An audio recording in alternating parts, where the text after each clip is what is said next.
selanjutnya mengenai materi USK, kita review kembali mulai dari skema ketiga sampai skema kelima. Oke, kita mulai dari skema ketiga di sini. Nah, nanti tugas kalian untuk menempuh skema 3 ini yaitu kalian menyusun agenda atau menyusun jadwal perjalanan dinas pimpinan. Nah, untuk agenda pimpinan sama perjalanan dinas pimpinan sebenarnya sama saja, sama-sama menyusun kegiatannya, hanya bedanya pada waktunya. Kalau misalkan kegiatan pimpinan biasanya waktunya agak lama, tapi kalau misalkan perjalanan dinas hanya pada saat pimpinan melakukan perjalanan dinas saja.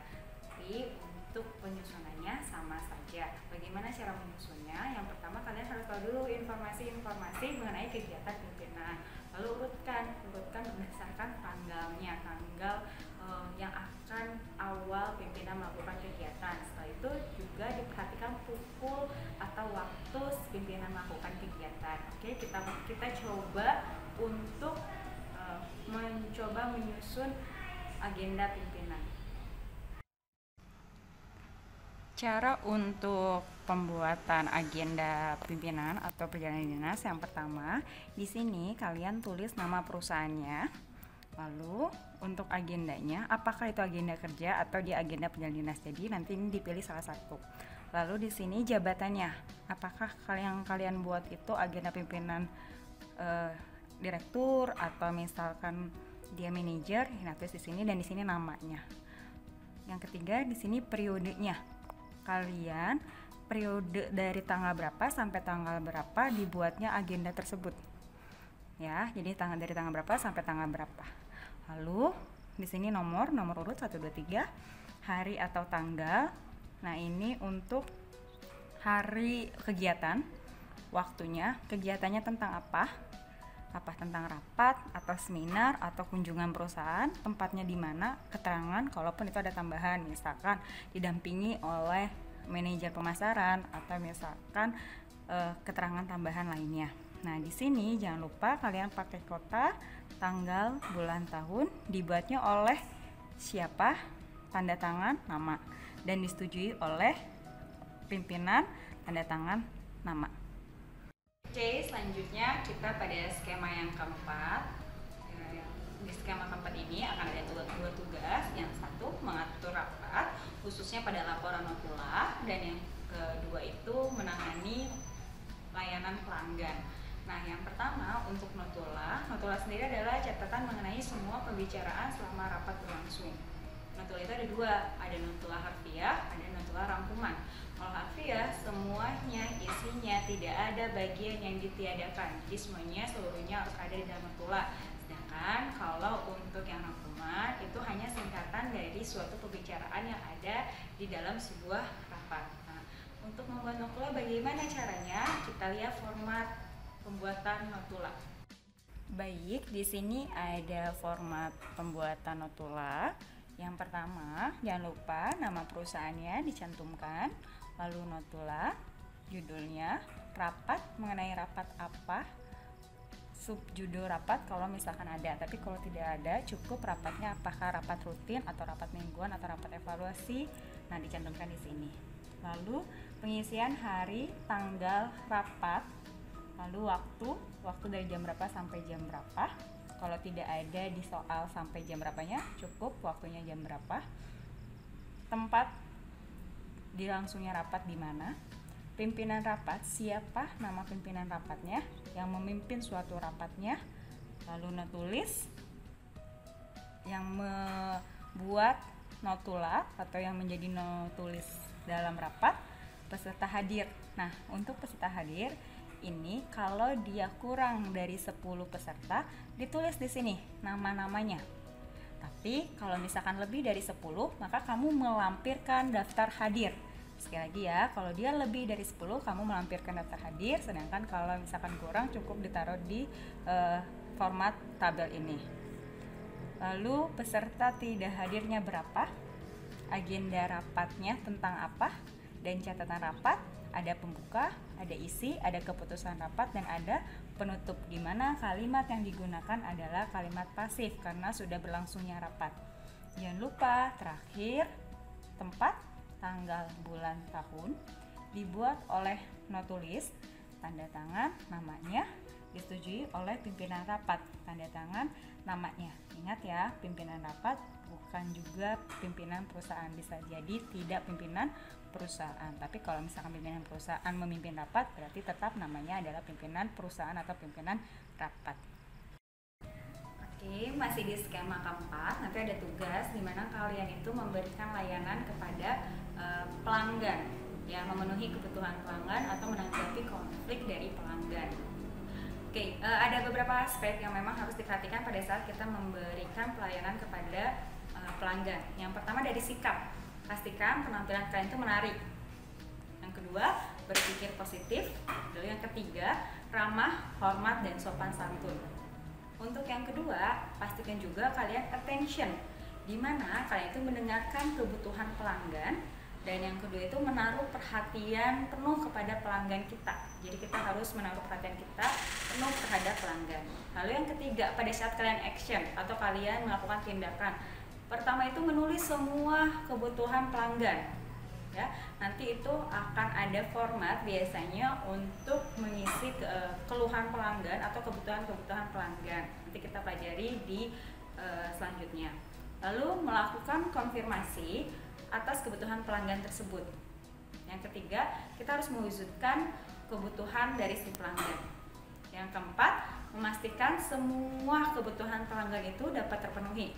Yang kelima, menyampaikan permohonan maaf kalau misalkan memang kita ada kekurangan atau misalkan terjadi kesalahan, itu wajib harus, ya. Dan yang terakhir, jangan lupa setiap terakhir kalian ucapkan terima kasih.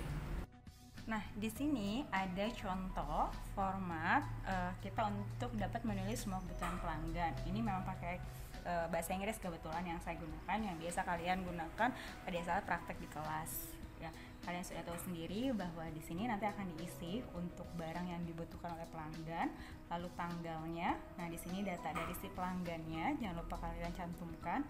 Lalu di sini kira-kira pelanggan membutuhkan apanya, kurangankah atau misalkan pemesanankah, lalu solusinya. Dan jangan lupa di sini kalian tanda tangan untuk customernya kalian, receivernya, customernya mohon maaf untuk pelanggan, lalu receivernya kaliannya sebagai staff yang melayani pelanggan. Selanjutnya kita masuk ke skema kelima, yaitu tentang pengelolaan dana kas kecil.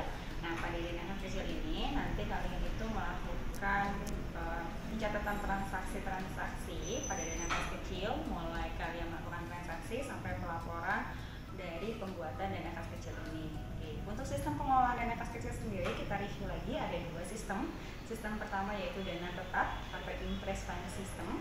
Lalu yang kedua itu sistem dana tidak tetap atau fluctuation fund system. Yang pertama, dana tetap itu adalah pencatatan dana kas kecil yang besar dananya pada awal kas sudah ditetapkan, karena untuk setiap periode itu sama. Jadi misalkan Februari itu dana kas kecilnya memang 3 juta. Terus untuk bulan Maret tiba-tiba ternyata saldonya masih ada, berarti pengisian dana kembalinya itu hanya 2.800.000 saja. Jadi tiap bulannya itu tetap, setiap periodenya itu tetap. Sedangkan kalau sistem dana tidak tetap, sistem pencatatan yang pengisian kasnya itu setiap bulannya selalu dengan jumlah yang sama. Jadi tiap bulan mau saldonya seberapa, tapi dia tiap bulan tetap. Nah, ditaruhnya atau pengisiannya itu 3 juta, 3 juta, 3 juta. Seperti itu. Nah, bagaimana pengisian transaksi baik bukti kas masuk, bukti kas keluar, pengisian dana untuk kasnya dan laporannya, kita lihat format-formatnya. Baik, diperhatikan ini format laporan dana kas kecil. Nah, untuk PT-nya jangan lupa nama perusahaannya, lalu judulnya laporan dana kas kecil. Di sini adalah periode kita membuat laporan dana kas kecil itu pada tanggal, bulan dan tahun keberapa. Untuk kolom pertama ini ada tanggal, nah ini untuk bulan, ini untuk tanggalnya. Lalu nomor buktinya BKM atau BKK nomor 1, 2, 3. Keterangannya itu adalah kegiatan transaksinya. Lalu apakah dia masuk ke dalam penerimaan atau dia masuk ke dalam pengeluaran. Lalu untuk akun yang didebit, ini di sini adalah nama-nama kegiatannya. ya, jadi boleh bebas ditulis sesuai dengan banyaknya transaksi. Kalau untuk di bawah ini kode-kode dari si kegiatan si transaksi akun yang didebitnya. Nah, setelah itu nanti terakhir ada jumlahnya seluruhnya, dan yang kas kecilnya berapa, saldonya berapa. Terus untuk sistem pengisian bulannya nanti pakai sistemnya apa. Kalau sistem press berarti nanti dia membutuhkan dananya berapa, sedangkan kalau untuk yang fluktuasi berarti sama di sininya setiap bulannya. Dan jangan lupa nanti untuk tempat, tanggal, bulan, dan tahun, tanda tangan yang membuatnya, dan mengetahui dari pimpinan si perusahaannya. Selain dari laporan dana kas kecil, ada juga itu adalah bukti pemasukan kas kecil dan bukti pengeluaran kas kecil. Ini pun nanti harus dilampirkan dalam laporan dana kas kecil.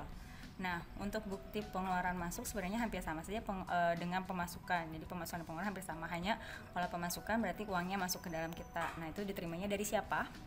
Uangnya sejumlah berapa, untuk keperluan apa. Nanti untuk di sini ini berupa angka, kalau yang untuk sejumlah ini dia berupa huruf.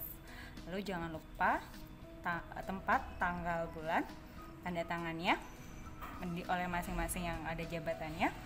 Lalu untuk BKK atau misalkan bukti pengeluaran kas kecil, ini nomornya diserahkannya kepada siapa, uang sejumlah, untuk keperluannya apa, sama seperti ini. Jangan lupa ininya pun diisi. Baik, nah terakhir ini ada form pengajuan dana kas kecil. Jadi kalau kita sudah buat laporan dana kas kecil, nanti kita akan mengajukan untuk bulan selanjutnya. Nah, dana untuk bagiannya apa? Apakah administrasi atau misalkan dia keuangan. Lalu periode kas kecilnya di bulan apa? Dana kas awalnya berapa? Lalu saldonya berapa? Saldo terakhirnya. Keterangan biasanya di sini untuk pengajuan dana kas kecil, jumlahnya berapa pengajuannya. Di sini totalnya, dibuatnya oleh siapa, ditulis di sini, dan disetujui oleh siapa. Biasanya di sini oleh kita sebagai yang membuat dari pengajuan dana, dan di sini biasanya disetujui oleh pimpinan. Sekian review materi dari skema ketiga, keempat, dan kelima. Tetap kalian harus membaca dan latihan. Nah, untuk latihan di rumah, kalian melakukan tugas untuk skema ketiga, keempat, dan kelima. Baik, ini untuk skema yang ketiga. Untuk tugasnya, kalian menyusun agenda kerja pimpinan. Di sini ada data-data dan informasi mengenai kegiatan pimpinan. Terlebih dahulu kalian urutkan dulu berdasarkan tanggal dan pukul, baru kalian masukkan ke jadwal agenda pimpinan. Ini ada 2 tugas. Yang pertama, kalian membuat notulah. Di sini udah ada instruksi soal. Dan yang keduanya, ini membuat video pada saat kalian menangani pelanggan. Dan yang terakhir, di sini ada tugas untuk skema yang kelima tentang dana kas kecil. Kalian membuat laporan mengenai transaksi pada soal di dalam video ini.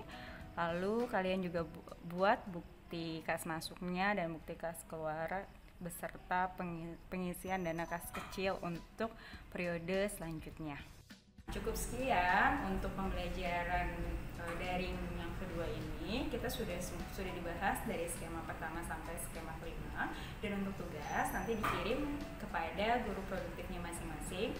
Kalaupun ada yang kurang dipahami atau yang ingin ditanyakan, mangga untuk menghubungi guru produktifnya masing-masing atau kepada saya pun tidak apa-apa.